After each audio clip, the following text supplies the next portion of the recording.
সহজে গরুর ছবি আঁকতে প্রথমে এরকম একটা এক্স পরে একটা এইচ লিখে নিতে হবে। এরপরে এক্স এর নিচের অংশে একটা গোল দিয়ে নাক এবং মুখ এঁকে দিতে হবে। চারপাশে এরকম বাঁকা লাইন দিয়ে চোখ এঁকে দিতে হবে, দুই পাশে দুটো, উপরে শিং এঁকে দিতে হবে। এরপরে দুটো কান এঁকে দিতে হবে দুই পাশে। এরপরে গলার লাইন দিয়ে পিঠের লাইন এভাবে নিচ পর্যন্ত নিয়ে এসে পেছনে এরকম পেছনের পায়ের লাইনটা দিয়ে পরে খুর এঁকে দিতে হবে। সামনেও গলার লাইনটা এভাবে দিয়ে সামনের একটা পা এঁকে খুর এঁকে দিতে হবে।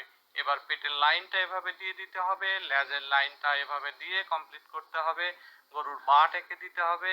এরপরে পেছনে আর একটা পা এভাবে এঁকে দিতে হবে, সামনের আর একটা পা এভাবে এঁকে দিয়ে খুর এঁকে দিতে হবে।